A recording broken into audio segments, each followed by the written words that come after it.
This episode brought to you by the Hot Drop Homestead. If you like watching a grown man cry about all the projects at his house, have we got the show for you.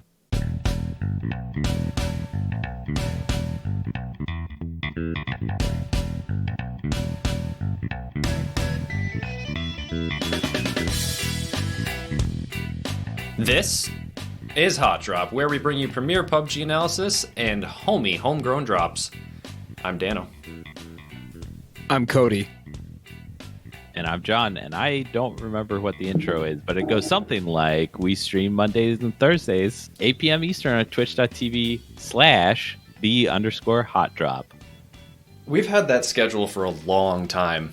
When we started, I think we did like Sundays and Thursdays or something like that. And then at one point, I think there was a Wednesday. They thrown out, yep. Yeah. So I don't know, but also I would like to point out to all you remaining listeners that, like, I love football. Love it. I love that shit. And on Monday Night Football and Thursday Night Football, with the exception of 2 games ever, I have showed up and played video games shittily for you folks. And that's dedication. And that is dedication. Shout out A_duck.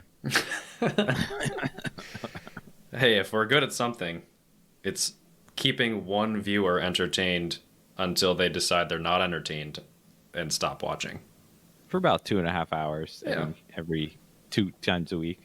Every 2 times a week. Every 2 times a week. Not Coming bad. at you hot every 2 times a week. Hot drop. Oh man, what have we been up to, fam? It's been a long time. Too long, you might say. Been a long December. And it's kind of one of those things where we could have been doing a podcast, sure. But Sure. I've got basement stuff to do. You know, I'm renovating. I'm doing things. Cody's got a house. Cody's got a family. John's got whatever he's got. We don't know. I can't. We don't know. Here's the thing, y'all. John could very well be living a double, triple, or quadruple life, and we would never know. We have never seen him in real life. We have seen pictures of a man who claims to be Lemon John. Mm-hmm, mm-hmm. For going on 4 years now, I could be catfished by a man claiming to be Lemon John. Yeah, but I feel like you're just asking for somebody to show up and say, wait, you've been doing a podcast with a guy named Lemon John? I am Lemon John. Oh my God, that would blow my mind. But I feel like that it's just an easy out for someone. Well, if deep down, if you think about it, does it really matter? If John's an AI construct or if he's a real person, if he's a murderer or if he's not a murderer? He'll Aren't always we be a all- murderer until I meet him. Until I can actually confirm he's not. He will forever be a possible murderer. I'm sure that people met John Wayne Gacy and weren't convinced he was a murderer. Isn't Probably. it impossible to prove a negative? Isn't that a thing? Where the fuck did you learn that? Murder school? Well, that's what I'm saying. You can't prove I'm not a murderer. Until you are one. It's Schrodinger's Yeah. cat is what that is. Well, it's Lemon not John is a Schrodinger's murderer cat. is a Schrodinger's cat. He is and is not a murderer all at once, but if you check, he's none. But the thing is, if you check that... He is one because point- he stabs you in the face because he's always been a murderer. The point of the experiment was that checking actually influences the state. So you don't know, but when you check, that also influences whether it is or is not. And So, based on my logic, if you it would check- prove no matter what because it's inevitable that someone would annoy you and you just stab them in the face. Right, but the fact that you're checking makes it your fault. Oh, wow. Victim blaming. Blame the victim. My God. It could be the victim or someone else who's checking it. It's their fault. Either way, Cody's dead. Completely. Without a shadow of a doubt, Cody is now dead. It will be me. Yeah. Yeah. All right, you know what's also dead? Our PUBG. podcast. Oh. And PUBG. I think we should start there. Let's get into it. No, as no, we no, say. no, Dan, Let's you not said get it. into it. Let's fucking start. Our podcast is dead. You know why it's dead? Because pub gangsters shit the bed. It shit the bed, and we tried to salvage this shit with a bad season about nothing. It was like Seinfeld, like a shitty Seinfeld is shitty. Let's be real, people. Yeah. Anyway, and then we're like, you know what? Playing Hunt Showdown. People should love this game. It's dope as hell. And you know what they didn't love, guys? They didn't love Hunt Showdown. Do you know why they didn't love Hunt Showdown? Because they were too busy getting sucked into the EA world of COD. I think it's Activision, but dumb as hell. Oh, coming out with the dumb as hell. With less than 6 minutes into the show, we're already hit the dumb as hell. That's fan service. That's amazing. And it's true. We've tried. We tried, people. You can't hate on us for trying. We tried to make you see the light. Hunt Showdown was cool. John thought it would go nowhere. He was kind of right. Hate to say it.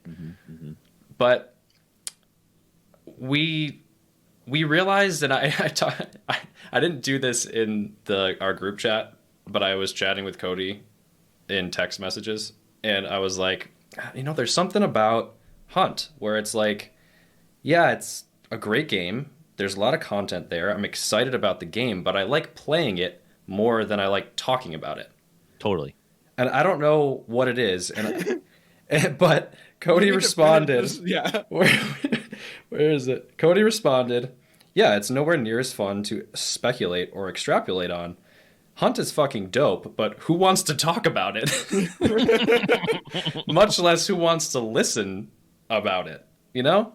And the best metaphor that I could think of when I was chatting was, it's like explaining a painting that's already finished. Versus with PUBG, the painting was half completed. And you're looking at it and you're like guessing what it might become.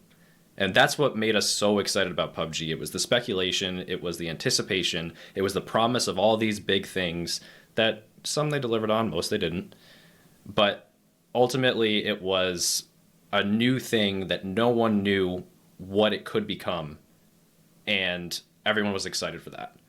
Versus Hunt, they've got it figured out. It's a full game. It's launched. It's what it is. It's not really going to deviate much from its current formula, which is a great formula. Don't get me wrong. And what's interesting about the difference between the two is that like PUBG's updates were so frequent and so fucked up that it lost sight of itself progressively, and we all witnessed it happening. Hunt's patches have all been good. Sure. Every one of them went, oh, I like this. Oh, this really helped. I like what they've added to this game. And part of me is mad about that. Ooh. That shows my state of mind. I've spent 3 years recording podcasts where I just talk shit about a game. Kind of as a shtick, but kind of because, like, fun. And now I have a game that I really enjoy. We put half the amount of time into this game that we did PUBG. Yep. And I don't have many complaints. I want to pull the numbers. Yeah, total 384 hours for me in Hunt. And I really only play it 2 times a week. And PUBG is 977. So not quite half for you. Not quite half. I love Hunt Showdown. I really do. And there's a lot of reasons why, and we can get into some of those. But what I wanted to bring up was something that's lacking. Like, there's something about PUBG, the randomness of it, the crazy fights, the ridiculous encounters, the vehicle fights, the bugs, the wonky physics. Remember those? We used to have the top 10, like, best bugs. Those videos. Loved it. Like, it had some kind of charm to it. Sure. That you can only get in a not quite finished game versus Hunt, where it's so polished. I mean, there's little things here and there, like little annoyances, like zombies popping in over distance. Like, there's no ragdoll physics when you kill someone. The death animations are all the same. But that's not a problem. It's just what it is. But PUBG was, I don't know, it had soul, I guess. I don't know how else to put it. You ever listen to The Killers? A little bit, yeah. So I don't know what song it is, but one of them, the bridge is I got soul, but I'm not a soldier. Mm-hmm. And when you said that, that's what I thought of, is that like PUBG, it did have soul. but it couldn't have like done the task that we were looking for forever because it just didn't have it in it. What do you think was missing? Like what made it drop off for you? The devs got caught up. They got caught up with their pants down. They literally, like, this thing took off, and it could have been just like any other normal game, right? But it caught the influencer's eye, and then it caught everyone's, and then it snowballed, and they went, oh my God, people love this. We can't fuck it up. But they fucked it up because they tried to do too much with their original idea and hopped on bandwagons, and then they couldn't produce. They couldn't produce because they were trying to find the next money grab while keeping this thing alive. And you know, all those, you know, they always talked about like people are working overtime and they're doing all this stuff and they're trying to build the next game and we're going to release a patch here and here and here and here and here. At what point are you no longer working with the same game you were working with? If you're cranking shit out like that. The ships of Theseus. Yeah. Is it the same ship if it's replaced entirely on the way to its destination? Is that what it's called? I think that's what it's called. I think it's the ship of Thunder and some Baru. Yeah. Yeah, ship of Theseus. It did. It got slapped around. John, go ahead. Yeah, I'm curious actually, because a good chunk of our community still plays PUBG. So I'm curious if the things that we are, critical or made us kind of look the other way to other games and other things that we want to play have affected them as much, or if they agree, but not necessarily to the same extent, or if they agree fully with our premise and just keep playing it because, you know, got to play something and that's what they love. Mm-hmm. If I could pinpoint one thing that they did wrong which caused me to stop playing, I think it was the addition of too many maps and them thinking that they needed to make fast game modes because that's what people wanted.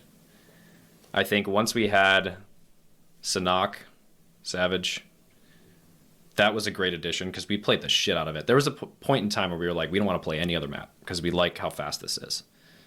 But then when we got sick of it, we went back to Erangel. All we wanted to play was Erangel. And then we saw the addition of a few more maps. Vikendi was pretty cool. I liked it. It was only cool for a while. Yeah, it didn't have the lasting power of Erangel. Karakin, which I barely played. There was another one that I can't even think of. But they started making smaller maps, and it's not necessarily the map size that was the problem. It was the fact that there was just too many, which separated the user base. They had to take away map selection because of it, because they didn't have a player base that could support that many maps, that many permutations. And I think that's where they went wrong. I mean, there's other things that happened along the way as well. And I can't sit here and like shit all over PUBG and say, oh, it's terrible and this is all, how awful it is, because I haven't played it in a really long time. I haven't, straight up. But there was a reason why I stopped playing it, and that's what I want to talk about. Yeah. Let's talk about it then. Lay down, throw down, take the gloves off, Dan. Well, before we jump into hold off, Dan. Just hold off. I love the 0.04% veto power that I get sometimes. You can't even attend the board meetings with that kind of influence, but you can shut down a point. Yeah, I don't have voting power unless both parties disagree, and that's where I come in as a tiebreaker. Before we rail on this game for, however long it's going to take, it'll take a while because there's a lot to hate about the game. But before we do that, I want to talk about what we actually loved about the game, what brought us to it initially, and really talk about the magic that brought us all together and made us start playing this, because I think that's an important basis. Is we are criticizing this game because we poured time and not even just when we're playing, but building this community. We enjoyed participating with people like it, researching all kinds of different stuff that all added up to our time and love for this game. So I want to frame the conversation in that way so that it's not just like a PUBG hate fest. Yeah. specifically. Right. And if it was a PUBG hate fest, that would be the title of this episode, but it's Post-Mortem and whatever else we decide to name it. It's a PUBG love fest. Love fest. Yeah, we'll call it love fest. Because you're right. Like, there were so many things that I loved about the game. I have PUBG artwork on my walls. Like, I care that much about it. Like, I cared enough to do 5 years of podcasting about it. Okay. So there's obviously things there that hooked me, that pulled me in. The first one had to be the sandbox nature of it, the ridiculousness, the randomness, the soul of the game, the realism aspect. I don't really like shooters that have power-ups and crazy weapons. I like realism. And that the setting, the very straightforward concept, the fact that I didn't have to be the best to win, the fact that like you could hide in a bush all game and then still come up on top. Shout outs to Jammy. Shout outs to Jammy. And just the adrenaline rush that you would get in the top 10, knowing that you've fought so long to get to this point and you want so bad to close it out. It was definitely that adrenaline that hooks people. And I don't know. What do you think, Cody? It's interesting that you talk about the adrenaline that way, because like you succeeded in that game a lot. For those of you who remember, I am not great at the video games, but I like playing video games with my friends, right? Mm-hmm. So that adrenaline translates to shitting my pants with fear. But I loved it because like it was a challenge all the time to get better and be gutsy enough to jump forward and try a new thing, learning the weapons. I never got that pattern thing that you guys always talk about. Oh, spray patterns. Yeah. Yeah. Like that didn't click with me. Pull down. Yeah. Yeah. But jumping into it at first was terrifying, and you don't know what's happening. And like that feeling never goes away. And that's what that game has that no other game has had since. No matter how skilled you get about it, you've always got your head on a swivel. Yeah. Whereas Shunt has this ability to be a bit predictable, and we're pretty good at predicting the pattern. Yeah, totally.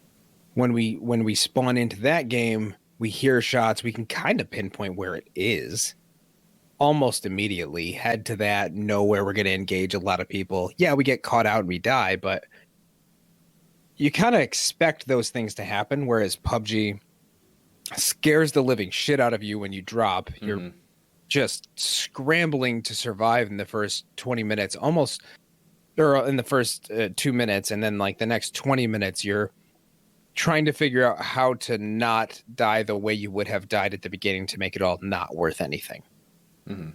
And that was the thing. Like, you don't get to come out with any of that loot. You don't get anything. It's literally you win or you lose, and that's it. In this game, in Hunt, it's much different because, like, if you win, you get stuff, and if you don't, like, so be it, whatever. There was just so much more on the line. It felt like, and that fear really got me excited. Yeah. That's a really good point. That's one of the reasons why I love Tarkov so much. And I know you guys didn't really get into that game, but talk about fear. You're terrified the whole game that you're going to lose hours and hours of progress because of how the economy's set up, how much money that you make, how long it takes to make money, and then you use that money to buy the gear you're wearing. And if you get shot, you literally lose it all.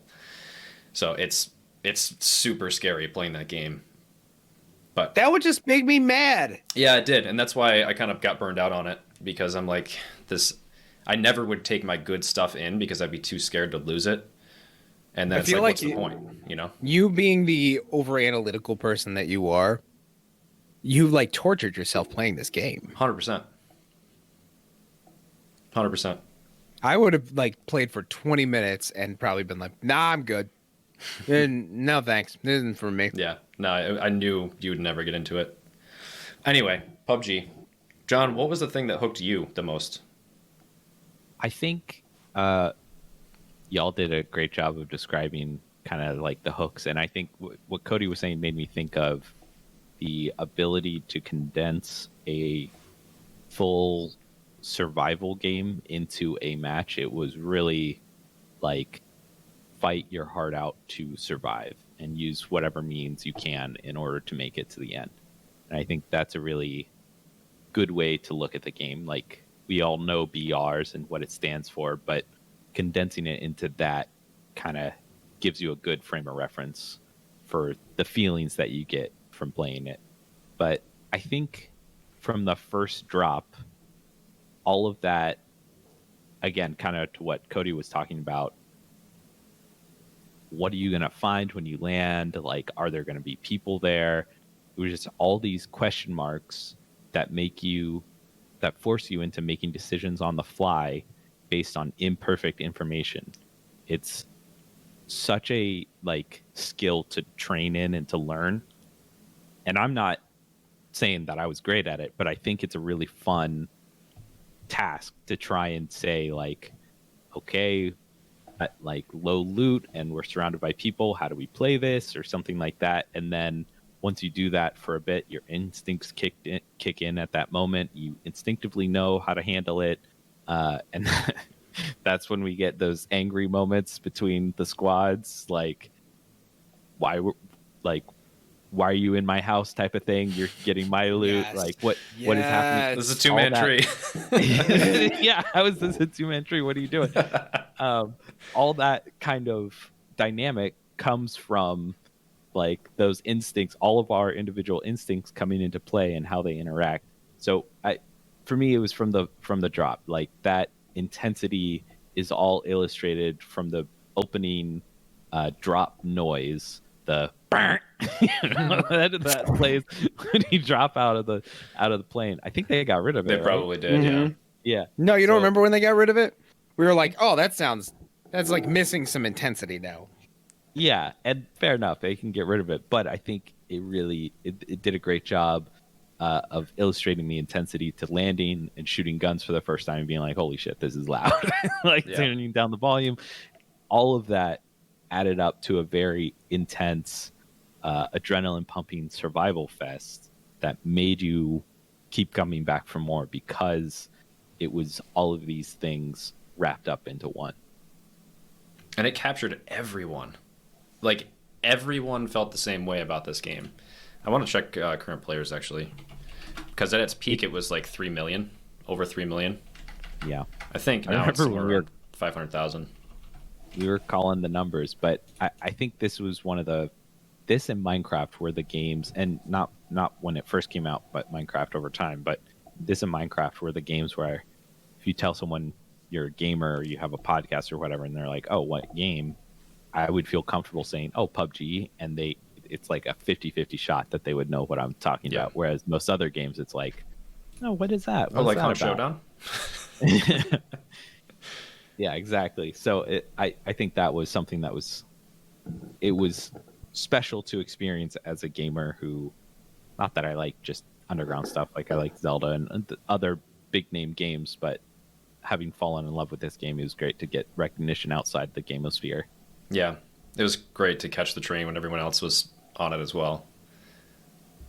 Just that anticipation, the excitement of what's the next patch going to bring, like what new weapons could they add, like how are they going to change the maps around, what are they going to do with, the crate drops, and like then they talked about, oh, we're going to do mods and you're going to have all these game modes and it's like this huge sandbox, we can do whatever we want, and they just like never did.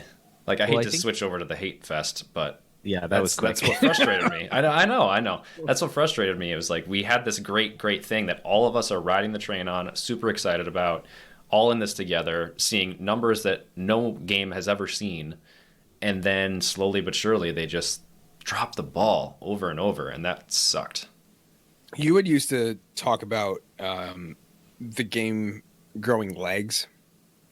Yeah. I remember talking about that in the old episodes, and that had always resonated with me, of the potential of this game of growing and doing like a Westworld type thing where you could have special events and interchange certain play styles and maps and things like that, but you make them seasonal, and they could have gone that route. They could have gone for this week and this week only, here is this.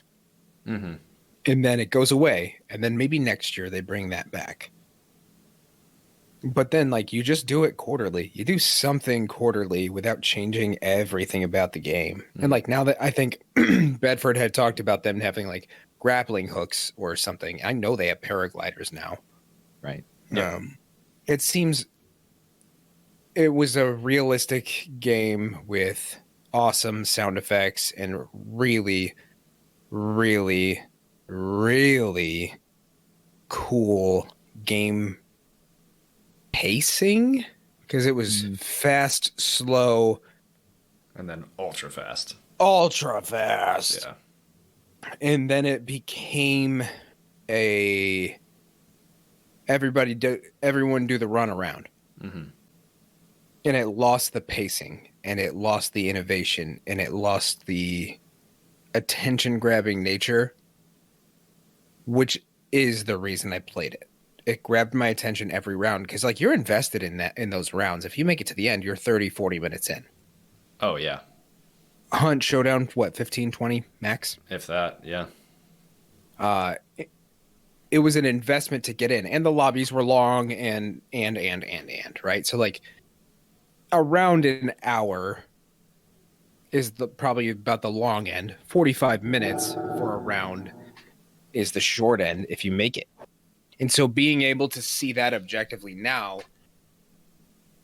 the reward wasn't worth the risk anymore to hop in and wait and wait and wait, and then be disappointed by your first encounter, or find that you've been avoiding certain things because it's just not worth the effort. Mm-hmm. And Or cheaters. the cheaters were a huge issue.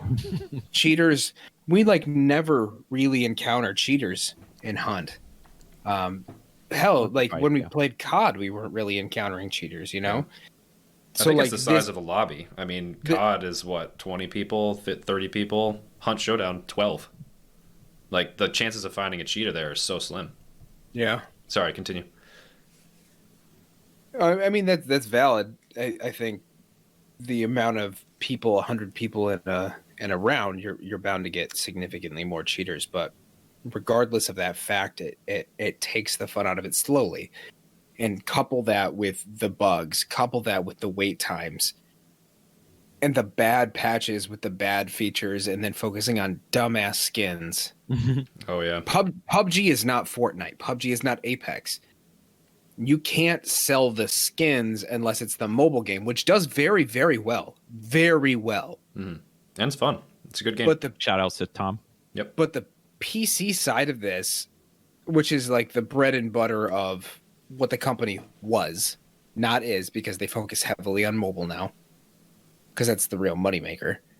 Sure. Is that the potential for a game with legs that could have been competitive was squandered away slowly, like the fall of Rome. It was. Yeah. They had broken things early on that they chose not to address, and they kind of took their money and ran. And it pains me seeing the skins that are out now. This whole new season, I don't know if you guys saw, is like a pajama party theme. It's literally pajamas. All the dances, all that stuff. And it's like, yeah, you could say, oh, if you don't want dances, don't use them. Or if you don't want skins, don't use them. Well, it breaks the immersion. Like when someone's sprinting at you in a dinosaur costume, it's like, this is not what this game was sold to me as. That was Fortnite.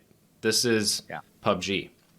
Go back and look at Season 1 skins. It's all military stuff, some camouflage things, cargo pants, like things that you would wear if you were in this scenario, because that's what PlayerUnknown wanted. His vision was this very realistic simulation, like the Battle Royale movie that it was based on. And they took it and they realized, and you can't fault them because the skins sell. And it's like you can say, okay, you're going to put the skins in, people are going to pay for them. It helps keep the game afloat. It pays the bills even after the game has sort of hit its peak and it's on its downslide. It didn't hit its peak, like, for a very long time. And so they were pumping all these skins into the game when it didn't need that stuff. And it just drove it away from the vision that we were sold. And I get that. people move away from the company, player unknown goes to a different job, creative directors come and go, management changes. They sold it off to PUBG Corp or whatever, or Tencent or whoever owns it now. I don't even know. It used to be this little studio, and then it became this corporation. And I understand that things change, but then you're alienating the players that have been here from the start, who bought in because you promised them something else than what you're now driving towards. And it's pretty unfortunate. That's really well said. John, what's your hot take? Destroy Dan's opinion. No, I mean, y'all are hitting the points. Would you say they're great? Yeah, they're on point. I wanted to talk about the innovation stuff as well, because you were saying, limited time events come in, have this thing for a little while, it goes away, maybe it comes back next year. And they tried that. They tried that with War Mode. I almost said Warzone. War Mode. They tried it with things like the ghillie crossing, crossbows and ghillie suits. They tried it with those King of the Hill type game modes, but they never worked. About that. They never worked. They were broken. Metal Rain. They were fun, and that was what we wanted, but they were not reliable. You know what they were? They were fun to play on community nights, but not as a real gaming night. Yeah, it was the side mode. It wasn't part of the main game enough. I think that's where it should have gone, is community servers where you could implement those exact conditions, have those types of game nights, even open it up to the public or whatever, and have people jump into your community server to play those types of events. But the events that would have drawn in people would have been like big changes to the map or things like that have an impact. Mm-hmm. Like, maybe instead of making new maps, I think Apex does this. They do like slight changes to it that evolve over time. Yeah, Fortnite too. Yeah, so things like there's lore that's going on that nobody cares about, but it's changing the map. Like maybe there's a big cruise ship that pulls up next to Georgia Pole or something like that with tons of shipping containers on it as well, or maybe a slower spot than Georgia Pole. Or was that by the river? Anyway, I don't remember the place, but so maybe like a big shipping boat comes in and there's tons of loot there, but it's going to be super hot every time. Like those types of small event changes would be great ways to like play test additions to the map, maybe even introduce new weapons. Like maybe if you wanted to start doing things like RPGs and that kind of thing, maybe there's one RPG possible on the cruise ship, or guaranteed crate, kind of like what they did with the loot cave place. But that was a good one. That was a good feature. Well, it was interesting, but it also led to like it broke the game. There's tons of reasons why that. I don't know. It can be really fun, but it can also just be really annoying, because I think one of the great things about the loot crates was the anticipation. Actually, I think the whole game kind of like anticipation and that like just waiting for something to happen. Yeah, is so part of it that I think that's one of the best parts. But yeah, I think those types of smaller form, long time event things would have led to less permutations. Yeah, because you're not adjusting you're not adding a whole other map. People are just playing the same thing with a slight change, and then you can work on stuff in the meantime. Yeah, it keeps player counts up. Yeah, and you could I think what would be interesting is playing test weapons to see how they play, and if they don't, you can pull them out. No worries, and like don't sell skins on those until they're play tested or whatever, because you can fuck things up. But I think that would have made for a more interesting or more helpful event mode than just Warzone, War mode. More mode, yeah. Yeah, which I freaking loved playing that. It was so much fun, but we were just tired of doing the same thing every night kind of thing. It was new and interesting. Yeah, they tried. It was new and interesting. But then they tried to do other new and interesting things that just didn't really fit for me. Like they felt gimmicky, like the glider.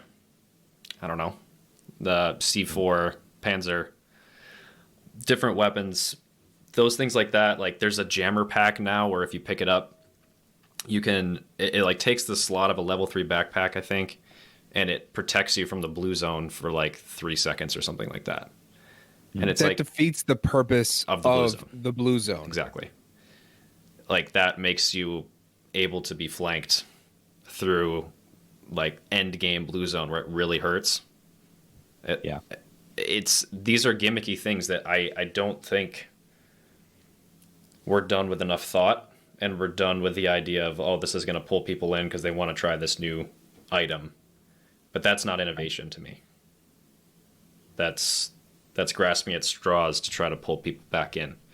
Same thing with skins. Yeah, I think the biggest problem, which we've talked about on stream, was that they hit such a peak for a game. Like it was so popular and so well known and huge influencers that they wanted to cash in on that momentum, which I think is like a solid instinct from a business perspective, that they wanted to cash in on all these different aspects, esports, skins, and then they had Fortnite as a competitor, which made them then have to compare themselves to someone else, which made the skins come out stronger and like battle pass stuff, all that kind of thing. Everything that kind of worked with Fortnite for different reasons then was attempted in PUBG and was not really done well. The battle pass didn't really mean anything. The achievements were just kind of like, they weren't interesting. They were just kind of like, do this, like bandage 7 times or whatever. It's like, cool. That's cool, I guess. And you got skins for it, which is fine. That's a fine reward. I think microtransactions used in games to fund them makes sense. I think it just was not implemented in a way that felt like it fit the theme as you're talking about. I don't think the implementation of it was done well enough to warrant breaking out of the theme of the game. Yeah. And I don't think it solved the problems that they needed to solve at the time. And I think it was a business decision and not for the sake of the game, but just to try and still compete and keep those players around that they were going to lose no matter what. And you could say like, well, they were trying to keep them, but I think it was always a short-term play.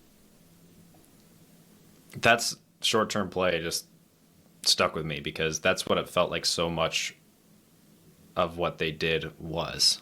All the updates. Band-Aids. It's just, yeah. But like those shitty Dollar General Band-Aids that don't stick very well, and you're like, oh man, I really should have just gotten those really nice cloth adhesive ones.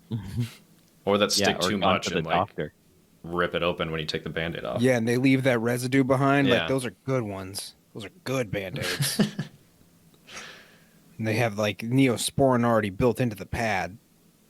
And they sell different colors for different skin tones so that people feel included and they can be well represented too. Like those kind of Band-Aids are what I was looking for.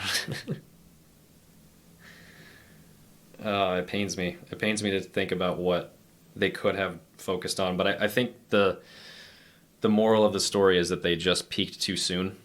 And they built the game on, sticks and mud as a foundation. Like they didn't have a solid core.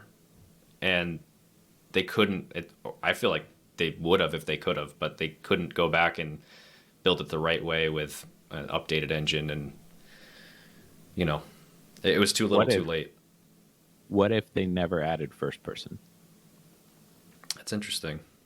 I was personally totally fine with the third person play, and we have people on our Discord who were arguing about it today or yesterday, even. But I think it was not like you can prefer whichever one you want, but I don't believe that it was built for third person, right? That was the original thing, and then first person was added, and it might have always been intended to add first person to it, but once again, that added to the permutations that then adding new maps compounded and fractured the player base even more. So I think if you keep it like Apex, they added like duos or whatever, like not too long ago, like a year ago. And this actually, if you don't mind moving on, I would like to talk about how PUBG was different from these other BR competitors. Like what made it special and bright in our eyes versus the competitors? What did we love about it? Why haven't we played like Apex or Warzone or Fortnite, all these other ones so much? Yeah, that's actually a really good question. I think Because we tried a lot of them. We did. Yeah. We tried almost all of them. Apex was fun. I actually enjoyed it. Things were too spongy. Yep. And PUBG is actually kind of spongy. With all the ammo, like it takes a bit sometimes. Yeah. Level 3 armor. Yeah. Yeah. Yeah. With regard to like Fortnite, like that was never us as the demographic. Well, yeah, but to be fair, tons of people play that game ranging throughout the demo. So I don't think like it probably skews younger, but I meant us three specifically. right, like That for a game that I was going to be into. right. From the what, Dan, did we play it for like 2 hours maybe? Maybe, yeah. We had it's on our YouTube. You can go back and find it. The It was, Pub Night episode. We didn't hate on it as much in that episode, but thinking back, like, boy, was that not fun. The build aspect is just not one that I'm interested Nobody in getting uses good at. it like the way, because like it wasn't the original part of the game. Like Fortnite wasn't BR first. No, it was a single tower player defense. or tower defense. Yeah, not single player. And then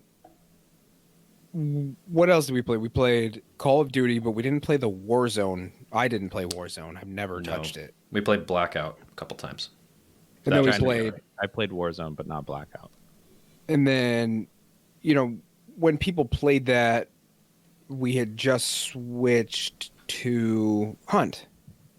Warzone. Oh, don't forget we played Totally Accurate Battlegrounds for about 35 That's minutes. true. That is true. Yeah, was it even that long? I think we played like 2 rounds, maybe. 25 minutes. Yeah. And like as those were, we were already hooked in the others, so that set a standard for me for like what is a fun game and a challenging game, and what is something that is just going to keep me occupied. And because I only play video games 6 hours a week, I wasn't going to invest time in a Fortnite. I'm actually pretty damn good at COD. Yeah. But it wasn't challenging either. Yeah, that was my biggest gripe with There was COD. nothing challenging about it, and I would memorize those maps, like the alleyways and stuff like that. So like constant movement, Yeah, constant. and there was no thinking involved. And it's more forgiving because I don't have to hit headshots all the time. Well, I think the talking about all of the kind of competitors to PUBG, it feels so much different from all the ones you listed, like Apex, Fortnite, Warzone have these tiers of armor that are done with like MMO or loot style color schemes, right? Like pick up the purple armor and that's the second to best. If you pick up the gold or orange or yellow armor, that's like the top tier, the epic style. Like this, it feels, even though the idea is similar to what PUBG was doing with like level 1, level 2, level 3, there's just a vibe that is different. And I think the sponginess is a factor. Like even though PUBG could be spongy, it was kind of spongy based on your skill level, right? Like if you hit 2 headshots in a row, you just get them down. Whereas it's much harder to do that in these other games. It's much harder to get that clean, quick kill. And I think that's not the only thing that sets it apart, but that was kind of like part of the magic that we found in PUBG that we couldn't find in another BR was if you were up to the task, fights could be over instantly. Whereas a lot of other games, it feels like a lot more dependent upon what you have and what you're carrying. So it was basically what I'm trying to say is I think it was a good balance between your skill in looting and your skill in shooting. Yeah, definitely. Do you have Fortnite. anything to say about our skill in tooting? Tooting? Tooting? Yes. Like Looting, looting shooting, and tooting? B Yes. minus. Oh, I Ah, would say I'm thank you. even more proficient in tooting. Dan for sure is top 10. Valedictorian probably. I agree to John's point about PUBG. It's more, there's less. This sounds stupid because on one hand, PUBG is very much random and all about chance, whatever you happen to get. But it feels like it's more about skill than it is about I happen to find the gold armor and therefore I can tank 2, 3, 4 more bullets than you. And yeah, you get that with level 3 armor as well, but it's not as big of a difference. I don't know. It felt like there was more opportunity to showcase skill in PUBG, and I'm probably just saying that because that's what I know. That's what I played. That was your showcase. Yeah. Go back, watch the clips. Twitch.tv/the_HOTDROP. Sort by best. There's some good ones. But I don't know. Yeah. There was some kind of a certain what do you say? Je ne sais quoi? Je ne sais quoi. Whereas Apex, Fortnite, COD, Warzone, Blackout, now Scavengers as well, they all feel very much the same. Like there's something about those games that make them all feel very similar. And it might be the colors, the art style, it might be the sponginess, it might be the, MMO elements, whatever it is. The loot tiers. The loot tiers. PUBG was slow, it was methodical. The movement sucked, straight up. But that's what made it exciting, because you realize that you can't easily get out of a crappy situation. Like you have to think through every move, because you can't turn on a dime and sprint and bunny hop around the map. You have to oh crap, I have to vault over this fence. Oh, it's not letting me vault over this fence. Oh, I'm dead. I just, and that's not, I'm not saying that's a great thing. I'm not saying the game is perfect in that sense, but there was something about the slow, methodical movement that made it exciting and also intense and also scary. Yeah. It felt like a lot of times when you died, it wasn't like you could have done something to improve your chances at that. And I think that's a really good thing. Like rather than saying, oh, they had an so we're just dead. Like, was there a different way that, because there are so many variables that go into a PUBG match, which is part of its magicalness, it always felt like if you had adjusted something else, you could have improved your game, which I think was a great feeling, like constantly trying to do better and get better and think critically about that strategy. I think even if it's just headshot, like, oh, if I had shot him twice, then I would have won, or something like that. Or if I had hid behind the tree and waited for him to shoot his shot and then try and pop out, something along those lines. Yeah, it always felt like there was something you could do better yourself. Yeah, and it wasn't the game screwing you. Right.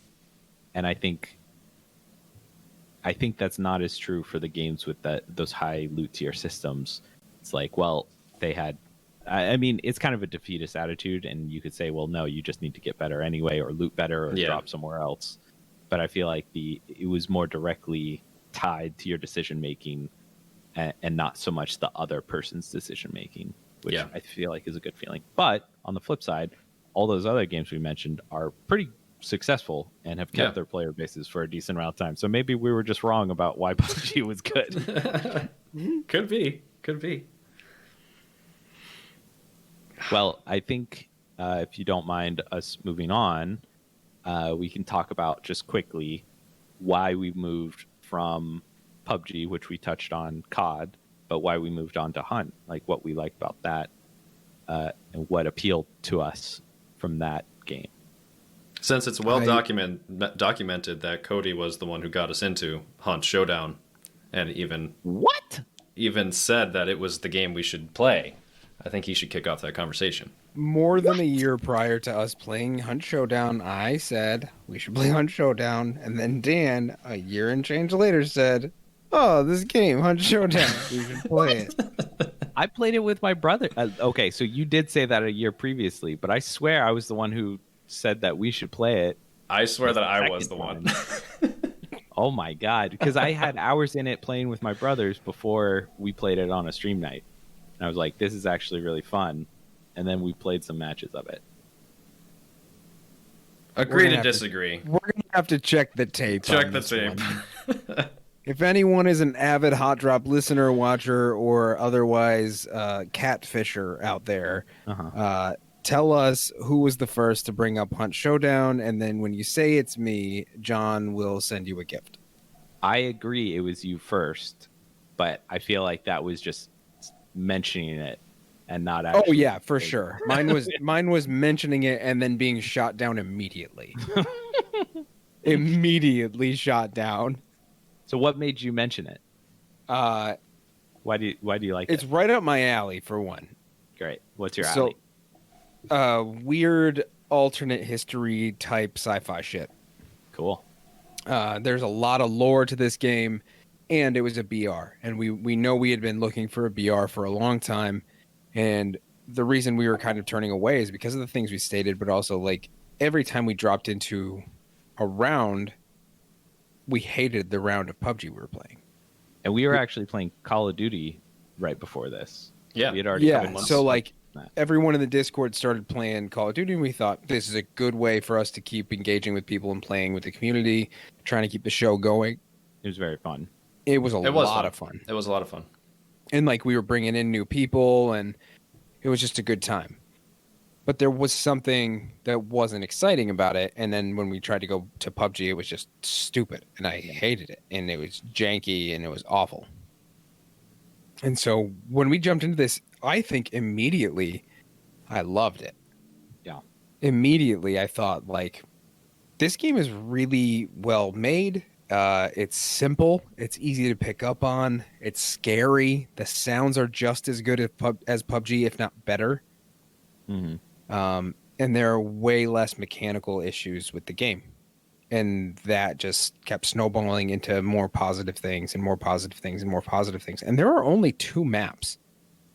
And since we've been playing this, there's only been one new boss. It's been a year. One new boss, no new maps. They gave us custom ammo. They gave us a few new weapons. And the skins are kind of cool. And we all know how I feel about skins, y'all. Mm-hmm.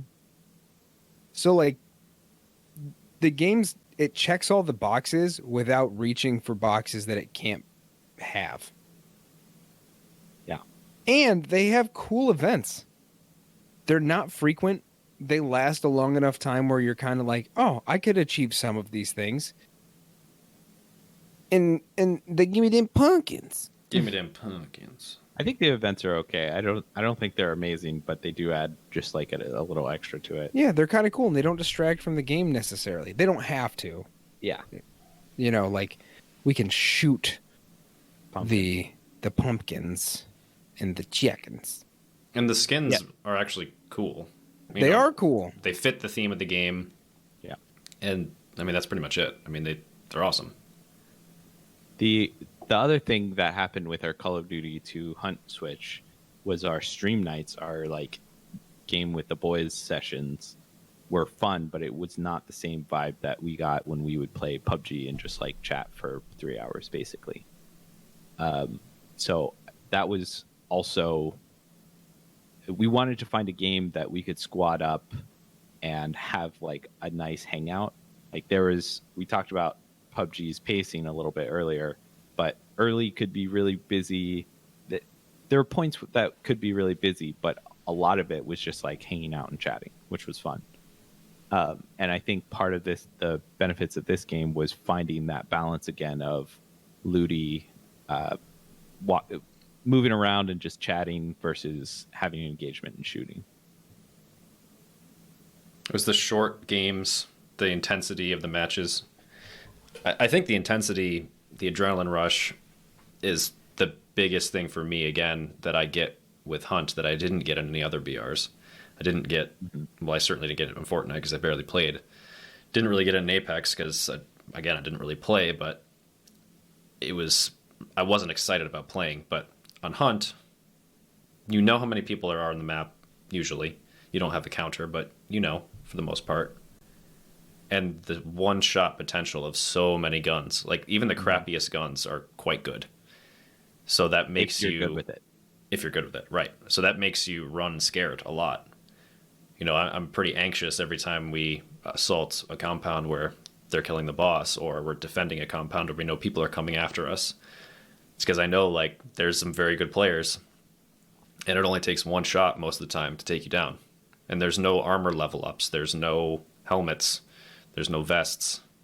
It's what you get, And it still has some of that clunk that you referenced in PUBG, not with movement so much, although you can't like jump and get faster or anything. There's a lot of like things to restrict you from being crazy, like quick or speedy or anything like that.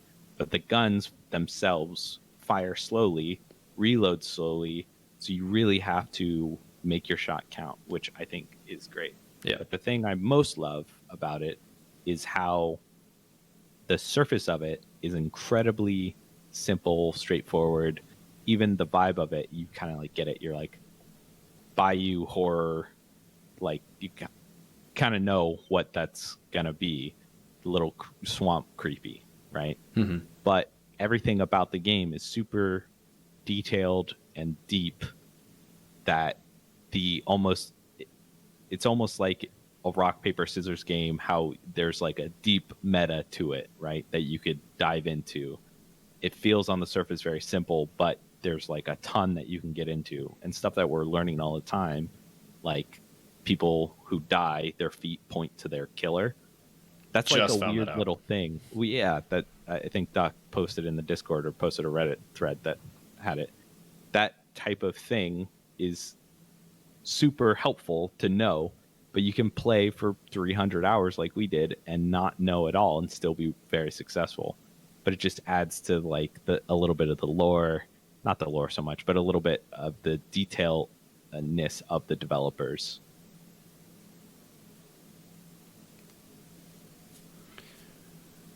Yeah.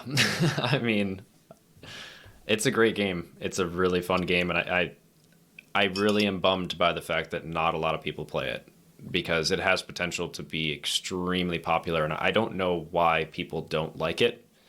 And I also don't really know why people hate watching it. Maybe there's some complexity to it. I do get why people don't like watching it. Yeah. Why? It's not as structured as a BR usually is to give you a sense of an end game as it comes.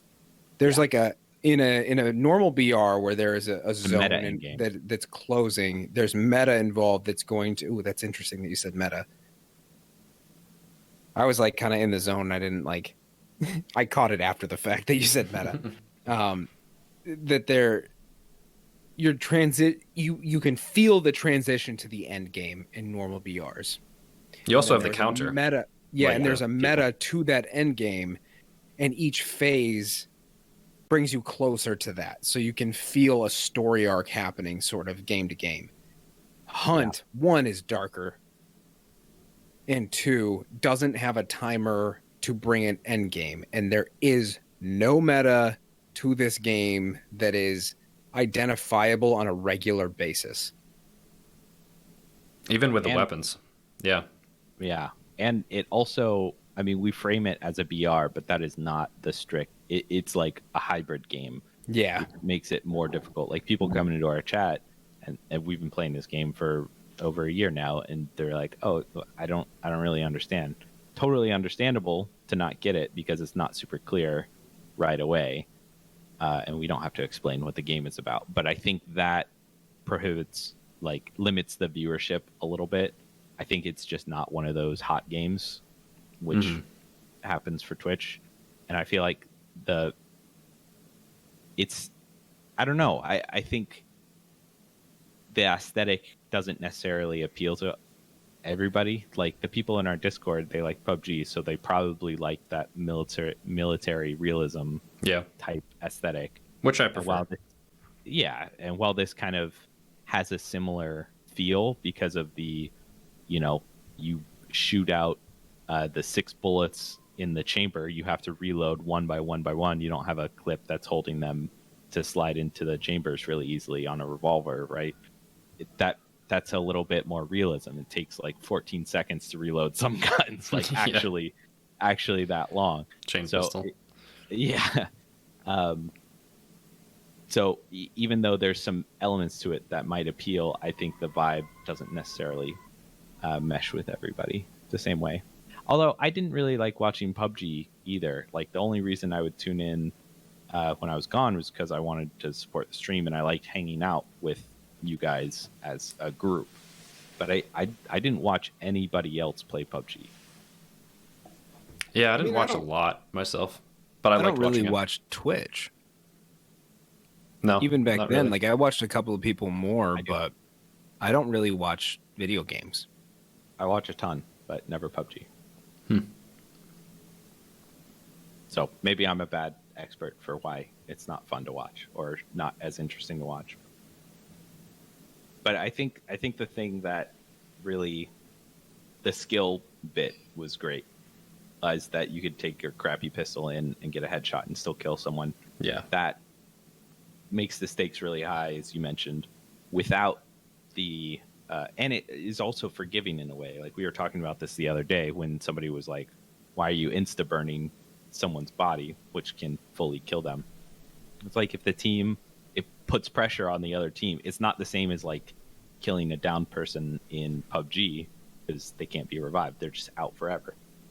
In Hunt, you can actually put someone out who's being burned and then revive them as long as they have health bars left. But anyway, my point is it's a little bit more forgiving while still having those consequences similar to PUBG.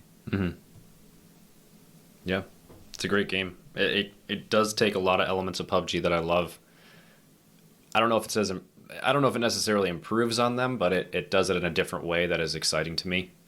I like the short game times as well. It doesn't feel like such a slog to get it through. But also, Yeah. there's not a lot of meaning to each game, but it does get really exciting really quickly because of how intense it is. We've had tons of crazy rounds that make it super fun. Yeah.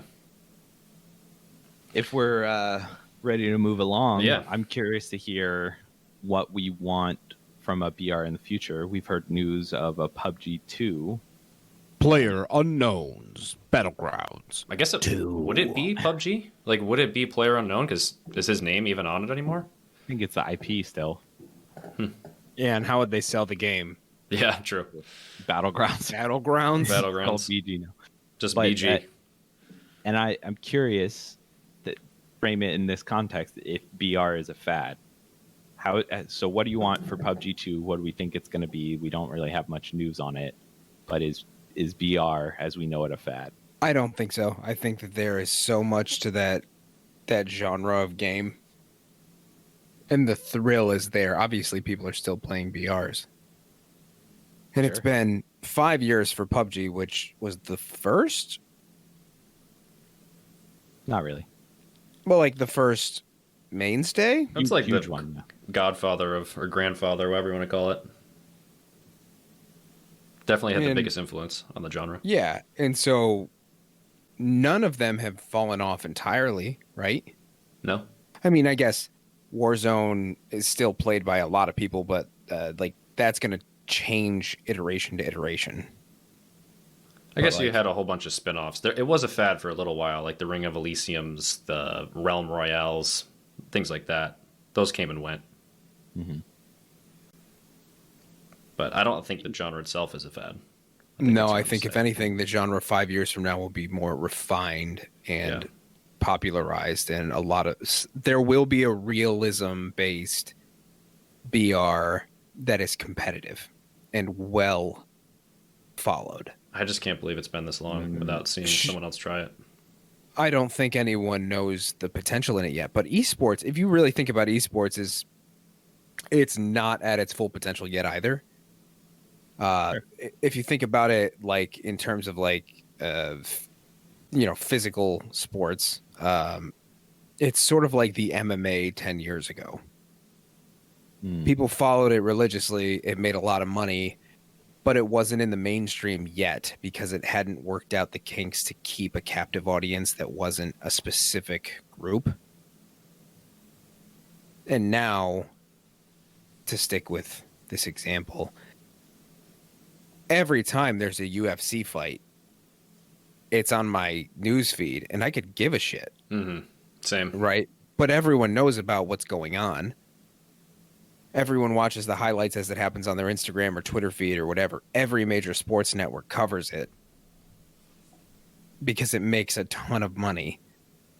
And you're just starting to see esports do that. Barely. And it's huge in different countries that aren't America.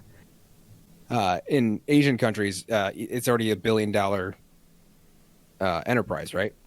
Pretty sure. Multiple millions, if not. Yeah. And so, excuse me. So what we've got here is it's already happened in a lot of the Asian countries, Korea, China, right, is another big one where they have really competitive esports programs or leagues. I don't know how it works. That's kind of the problem. It's like cricket too in other places. It's massive, massive, massive. No, soccer even. But nobody's paying attention to it here yet. I think that's... sorry, go ahead. And I was just going to say, and that's going to come. Yeah. That's going to come, and it's going to come pretty quickly. But in order for BR to be that, like, it's not going to be Fortnite. Fortnite's not going to be the competitive thing. That's like a tournament. That's a tournament game. There will be a realism-based BR that brings in the boatloads of money and has the competitive teams where people stick together and people care about who's on the teams more, and like regular non-followers know a couple of players or teams like they know Tom Brady or Aaron Rodgers. That'll happen in our lifetime. And I think the BR genre has that potential because it's so simple as a viewer, as a spectator sport, to understand what's going on. Like, there's no simpler game, right? You see a counter at the top, that's how many people are left. This guy's still alive, he has got a chance. This guy's dead, he's done. Easy. There's no power-ups, there's no Overwatch, people bouncing around, there's no payload going back and forth across the map. There's no lanes that you have to guard, and like League of Legends, I don't even know shit about that game. But like, those are some of the most popular esports. StarCraft, League of Legends, Dota. I look at that and I'm like, what am I looking at? But BR games, whether they're realistic or not, have that built in. People understand what's going on. So it's kind of surprising that we haven't figured out the formula for a exciting spectator sport that pleases the viewers but also pleases the people playing it. Because I think they still are trying to figure out, and we just talked about this on Discord a couple days ago, me and One Heart were going back and forth. They have not figured out how to make the players happy with how they score it. And to me, I think it's really straightforward. You just score it like the game is set up. You win, your first place, you win, period. Doesn't matter if the second place player got 50 kills or they got 1 kill. They didn't win. They got less points than the first place player. It's very simple. I don't understand why they haven't figured that out yet. Well, it's because that's boring. Because then the last person standing can just be one person from a team standing or like hiding somewhere with a advantageous circle position without taking the engagement. So a team there's basically very little benefit for a team being aggressive. So you don't have an interesting dynamic at that point.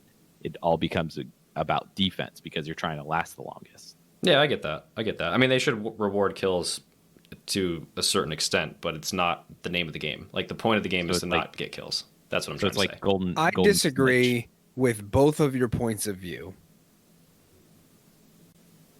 Would you like to know why? I would love to know why. I thought you were going to just get into it. No, I don't want to offer my opinion because like unless you say yeah, you'd like my opinion.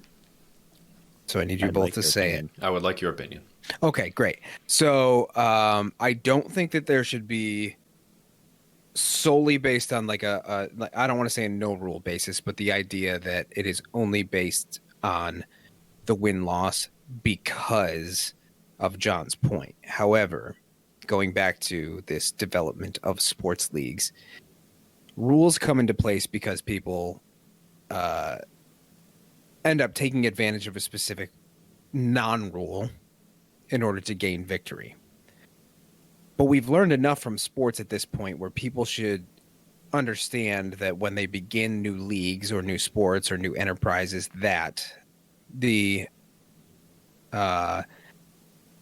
like the MOU here is, hey, if you all play like assholes, this isn't going to go anywhere.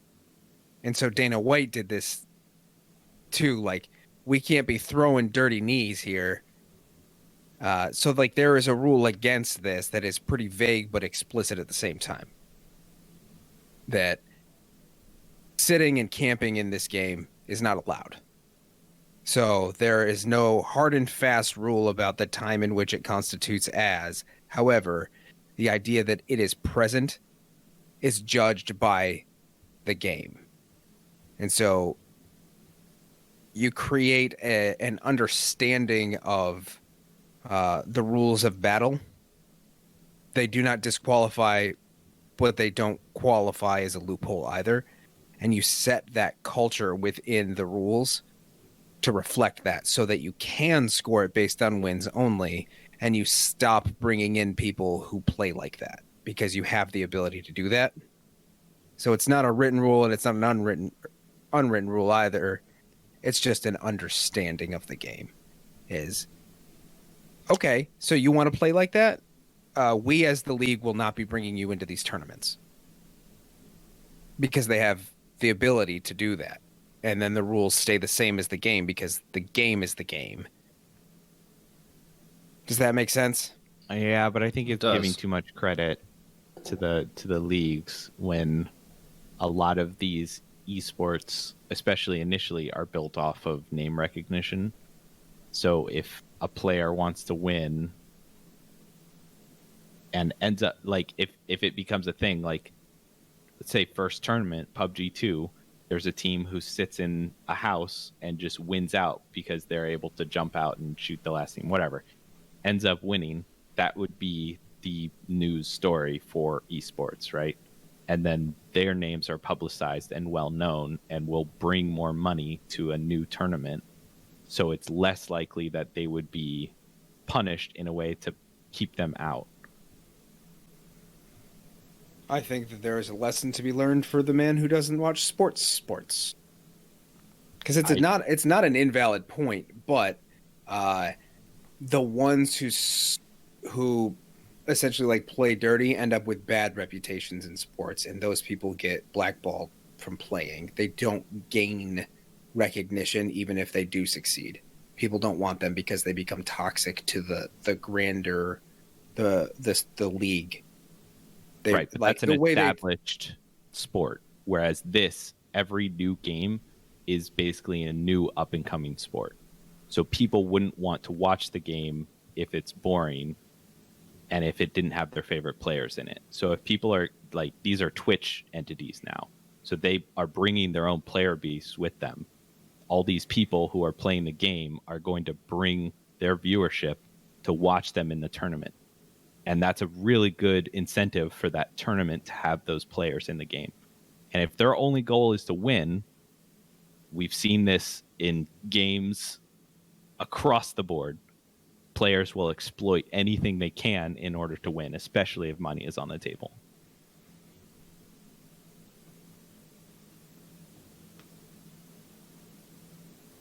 The words you're saying, I find to be logical. I know it's annoying. I still disagree because I watch sports all the time that I have seen that same kind of behavior get punished, rightfully so, and then like it kind of corrects itself. Yeah. And so if they ever play, because I'm trying to see them in the eyes as a sport, and the way that other commissioners and leagues have done this, aside from like topical things, because commissioners have handled those poorly. Right. But rules within the sport, or rules like within the etiquette. sport, yeah. They always kind of correct themselves pretty fast. The NFL is probably the exception to that rule, because like they've over like restricted that game. But it's kind of one of those things that basketball's a really good example. Like, it's a players' league. They have a really good commissioner right now that has kind of set the tone for the way that people play and don't play without having to create more actual rules. And those guys are, they're incentivized out the ass to make money. But that is probably one of the greatest sports to watch right now, because people kind of get with the program, but they have developed the culture as well, and they've had the ability to develop that culture themselves. And if the league sets the standard for what that culture is, regardless of it being a Twitch-driven culture where they bring their fan base in, like, there are billions of people on this planet, and not all of them watch Twitch. The majority of them don't watch Twitch. And so I feel like there are ways around that logic. While it is valid, I think, from your perspective, I think that if they want to be a serious league sometime, especially with a BR, it has to become something where the league sets the original standard, and then once that understanding has been reached, then it can become a players' league. But it can't be a free-for-all where they think we are the business, therefore we get to bring in and do what we want and exploit the rules. Right. Otherwise, there's no point in not just having tournaments, and then esports will never be able to implement itself as like a long-standing organization, multiple organizations or whatever. Because the thing is, it's all diverse organizations that are doing these. There's tons of different companies that put on these esports. So I think the disconnect is like an established, like, I watch esports more than I watch sports. Probably not as much as you watch sports, but each section, like the established ones, I agree. They're a big enough name. Dota, League of Legends, Counter-Strike, StarCraft could probably institute those types of cultural etiquettes over rulings. They don't tend to. They tend to change the game because that's what happens. But I think those types of organizations could do cultural changes like that. I don't think an up-and-coming esports game could implement that properly without sacrificing a good chunk of their potential user base, funding, sponsorship, all that type of thing, with a vague notion of no camping, no sitting where you are. Because I feel like you could make arguments for it all the time, and you'd have players then exploit those arguments for it. It just seems like a really, gamers love exploiting any kind of thing, and I feel like that just happens all the time. Yeah, you're not wrong. I think that, like, from my side of this argument, I'm talking about a specific winner of like the league wars. So it's not a game that is developing their own league for their game. Just so, like, there were a lot of different professional sports leagues before the winners came out. Before the NBA was the NBA, there were multiple leagues. Before the NFL was the NFL, there were 2 leagues. Right. There is a winner in the end, and these esports leagues, quote unquote, are so many right now because it's expanding and it's in its infancy. One day there will be one. You think there's going to be like an esports umbrella? There has to be, because that's how organized, sustainable sports work. But there are tons of these orgs that have existed without each other's influence. Yeah, but those are different countries at this point, and like soccer is a weird one. But like, there are an Australian basketball league, a Japanese basketball league, a Chinese basketball league, the NBA. Right? They all exist, but there's the winner. There is the one that sets the tone and the rules for the rest. Right. They don't have an understanding between each other. They're not like business partners. but there is one that is more successful than the rest because of the way they structure and build their culture around not skirting and abusing rules to make it something that is impressive to watch, Right. and not frustrating to watch. Right. They eliminate the ability for people to play the game incorrectly to exploit it for those things. And that's what I'm like. One day there will be the winner, and that winner will then lead the way for the others to try and copy it in a way that isn't going to keep giving power to gamers that want to exploit the flaws. But also, one day games will not be released into a tournament and or league setting with known exploitable bugs. I don't know if that's true. I firmly believe that is true, because as video games continue to improve, unlike medicine, unlike cars, things like that, games will be not simplified, streamlined enough, I believe, where the realism based or the simplified versions of those will be the first to be the heavy hitter, long standing powerhouses in whatever this league will be. This is, I mean, obviously speculation because we're not there yet, but the other games that have a lot of exploitable bugs won't be the heavy hitting top tiered games that people watch, because that's not marketable. Yeah. It's like playing college football. It's huge. It makes a shit ton of money, but everyone that the NFL is far superior, even though there's more college football. Right. Yeah, there's always going to be, I agree with you. There's always going to be that one overarching, I guess that's the word. There's always going to be the one league that everyone shoots for. It's like, you want to play in the pros. No one says which pros.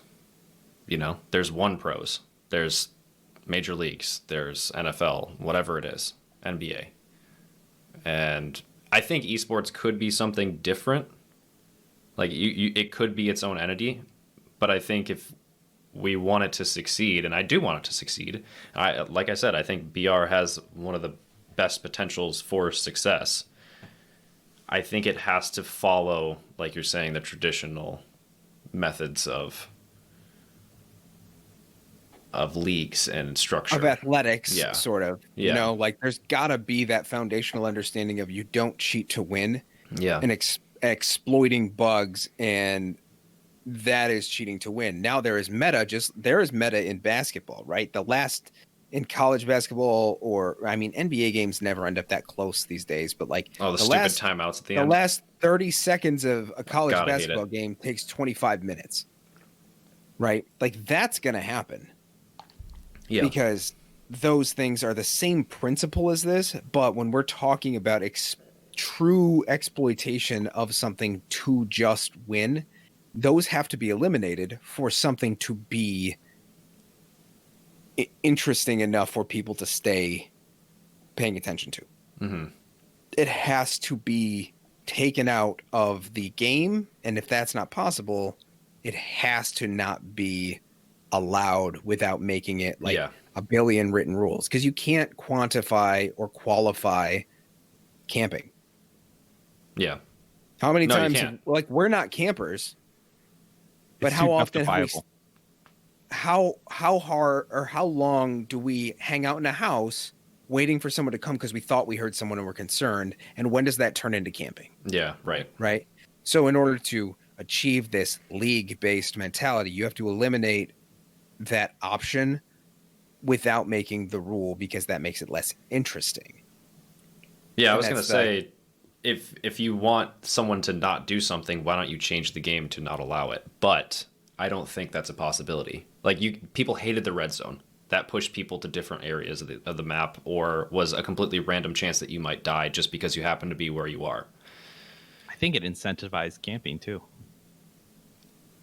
And and you could say, oh, let's change the blue zone in a certain way. I don't know what way, but so that people can't sit still. Well, that's not going to work. Well, what if we give them all shock collars or something like that, built that into the lore, so it's like if you're standing still for more than 30 seconds, it blows up and you die, right? Well, that's pretty lame. Let's do it, Dan. You know? Yeah. I don't know. it's not going to be easy, and the rules are always going to be different for every game that comes out there, obviously. But to your point of bugs being eliminated or not allowed, yes, I can see that. Eliminated, that's going to be tough. That's going to be tough. Software development is extremely difficult, especially in open world maps like this, where it's every square inch has to be perfectly created so that there's no problems with terrain or, you know, a spot where they can see you but you can't, or I can hide under this rock. We saw that, and I think it was a Gamescom or something like that. One of the PUBG tournaments, someone hid under a rock for like half the game, and it's not fun to watch that. Yeah. But you can't fault them because there's no rule against it. It's just not exciting to be a spectator for that match if someone's doing that, or if multiple people are doing that and they just kind of fall into each other at the end. You know what I mean? And if that happens over time, the game loses its integrity. Yeah. Or interest. People won't want to watch it. But there is I don't want to dive into this. Never mind. We can just cut that out. This is Dive. I have an interesting StarCraft anecdote for after we're done recording. I say do it now. This is a marathon episode. I don't think it applies enough to warrant being a part of it. Okay. Cut. Did you cut? No, I didn't. Okay. So, I mean, well, let's wrap this up then. So, like, we play Hunt now. We think it's great. People seem to think it sucks and they don't want to play. That's fine and dandy. We've rehashed why we played PUBG. We've rehashed why we stopped playing PUBG. And we've really dug into this potential of another BR, hopefully PUBG 2, focusing on realism, having direction, having a real feel, and potentially leading the way for what could be a structured, competitive esport. But people have to be able to understand, the developers and the companies that own them have to be able to understand what viewers are looking for that PUBG originally had and Hunt doesn't have, to be able to market these things in the first global market probably that matters. The NFL has a global market, the NBA has a global market, but they don't reach the amount of people that esports has the potential of reaching. Yeah. And that's more long lasting than most things. And if the next popular BR based in realism is PUBG 2, let's hope they don't just like squander it. Let's secretly hope they squander it so that I have another 93 episodes of a dumb as hell segment, and I can get me maybe a computer that doesn't crank to start. Still cranking to this day, 5 years later. Yeah, still cranking. Are we promising a PUBG 2 podcast when it drops? Goddamn right we are. Yeah, I'm doing it if it drops 100%. I mean, it was leaked. It was a leak, so I guess we don't know if it's actually confirmed or any timeline or anything like that. But I think this is the promise from HOTDROP to continue dropping hot with PUBG 2. What if we bring like the hotline back? We could just bring it back so many different things. Like I'll sing, guys. You want me to sing? I'll sing. I was jamming out to some old emo pop rock today. Like I am down to clown. It's what the people want. Say we give it to them. Want. Yeah. I was really rocking out hard to some All Time Low on the way home. Oh wow, that's vintage. Remember we went to that show yelling. And it was like 12-year-old girls, and we were like, this is not really what we were trying to see, but I like the music. And this was I don't know how old we were. This was high school. 9. Anyway, we were 9. We were 9 years old. Yeah. I don't know. I'm really nostalgic. I go through these waves, and I've told you guys this, but I go through these waves of like looking back at old episodes, looking at how we used to do the show. We did it live for a little while on Twitch. I did it solo for a while at the beginning. We had some cool graphics. We had all these different stages of the show. Yeah. And I miss it a lot. I really do. We had some really cool stuff. We had a great community. We still have a great community, don't get me wrong. But we did a growing community. We had a growing community, right? And we had like the top 10 stuff that we did. We had stickers that were going out to people. We had the calendar that we used to create and ship out to people, or we did once. But I look back at the old episodes, they're still funny as hell. I think we're funny. I don't give a shit if anyone thinks we're stupid, but I laugh to myself. But like, I want to keep it going, and I really do want to have a podcast. And it sucks that the last episode we put out was August 2020. That pains me. That was fucking forever ago. Yeah. But the fact is, I just don't know what to cover, because our base of people that follow us that maybe or maybe not still subscribe to us, they subscribe to us for PUBG. And we tried talking about COD, we tried talking about Hunt. And it wasn't the fact that people dropped off, it was the fact that, I don't know, we didn't feel like it was gonna last. I don't know. It didn't have the same je ne sais quoi. Yeah, we couldn't that PUBG commit to it. Content had. Yeah. We couldn't commit to it as hard as we did for PUBG. Like that, we were invested in PUBG, yeah, and needed to be for the sake of PUBG. But I personally, thanks to everybody from the community for sticking with us. Yeah. Y'all have told us time and time again that you'll listen to whatever we put out, which is super nice, and grateful to have you around, sticking with us, hanging out in Discord, sending us your pet and food photos. It's great. Yeah. And I really want to promise more PUBG content, but I don't really know what else I can say about that game right now. Maybe there's an episode, even if it's a 20-minute one, to be had about speculation about what PUBG 2 could do, or what it could be better, how it could be better than PUBG. I don't know. Maybe we'll talk about that. But until then, I mean, there's the Homestead. Cody's got an awesome new project. If you've made it this far, you already know about it. You're probably already in the Discord. But if for some reason you're a new listener, go check out our YouTube. We're slowly moving all of our stuff over to that platform, just because it doesn't make sense to have 3 inactive podcasts that we're paying for. So we've got the Homestead, where Cody's going through and making some videos all about his homestead projects. I'm going to be adding to that pretty soon. John will never add to that, but he'll say he might. Mm-hmm. And he's got really nice looking hands where he caresses his plants, and I would like him to make a video of that. You could and literally I want just him put to that on there. disorganize his refrigerator and then reorganize it. He could just do that. Just upload the video that he sent us of him touching his plants fondly. It would get more views than my homestead videos. Probably would. So I think there's more content coming from us. I'd like to believe there's more content coming from us, but it might not be PUBG for a little while. Hopefully they will announce a PUBG 2. But until then, I think we're going to focus on some other projects. And who knows? Who knows what the future will bring? But I know that I'm not going anywhere. Like I said, I'm very nostalgic for the show. I miss the hell out of it, and I want to keep some kind of content coming. Yeah. I stand by my statement that I like to play video games and hang out with my friends. I also love making content, and I honestly don't care who listens, watches, or otherwise enjoys it or doesn't enjoy it.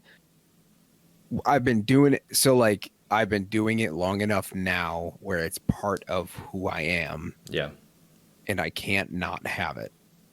So I need a podcast, or I need a YouTube channel, or I need something, regardless of how many of you take that in. Mm-hmm. And I'm cool with that. But come along for the ride, because I think I'm funny. I mean, these videos, I gotta say, like, they're getting better as they go. They're funny as shit sometimes. They make me laugh at myself. That's the best part. If you ain't laughing at yourself, what's the point? Yeah, so I try to release them every Saturday, and I did so for 7 straight weeks until today, May 1st, 2021. I am a failure. However, it's going to come out tomorrow. So we did lose a YouTube subscriber. I don't know if you caught that. That was because you fucking bombarded people with 30 different HOTDROP episodes. Had to be done. I worked so hard to gain 5 subscribers in 28 days, and you lost me one. All right, so I guess, that unless somebody else has something to say, there's only 2 things left to say. The first one is suck it, Bedford, and the second one is that we love you. Say it back.